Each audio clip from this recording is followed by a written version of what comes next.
Hi, and welcome to Women's Health Wednesday. I'm Dr. Jenny Lovegreen of Southeast Obstetrics and Gynecology at Women First.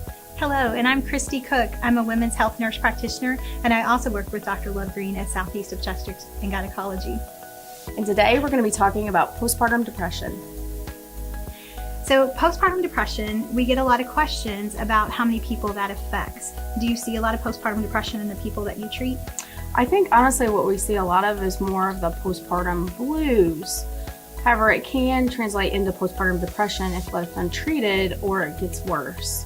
So can you tell a difference between postpartum blues and postpartum depression? How do you know which one you're looking at? Usually with postpartum blues, we think the first 2 weeks of bringing a baby home can be really overwhelming when you first bring home a new baby. You're tired. A lot of times people are breastfeeding, they're overwhelmed. And so usually that first 2 weeks, we kind of go through that roller coaster of emotions. Sadness, happy, guilt, anger, kind of all throughout, but it's very short-lived periods of time. Where postpartum depression is kind of a grander scale of the postpartum blues, where it doesn't go away. It's persistent, it's more than 2 weeks. You're crying, you're sad, and you can't really necessarily explain why that's occurring, but that it's occurring.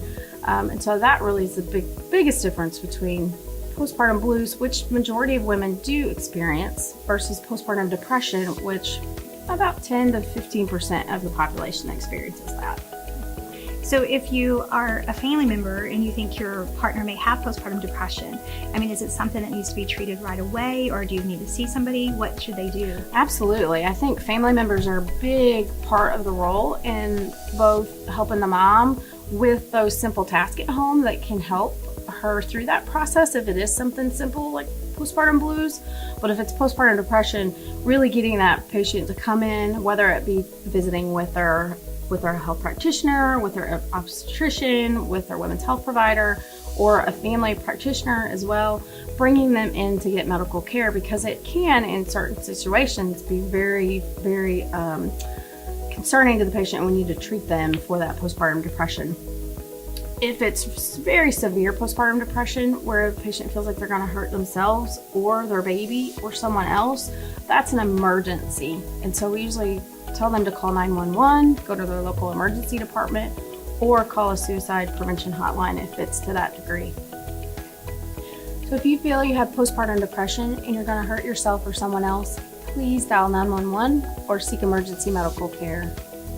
And thank you for joining us today. And if you have questions or you need a provider, please feel free to call Southeast Obstetrics and Gynecology at Women First. Our office number is 573-339-1101.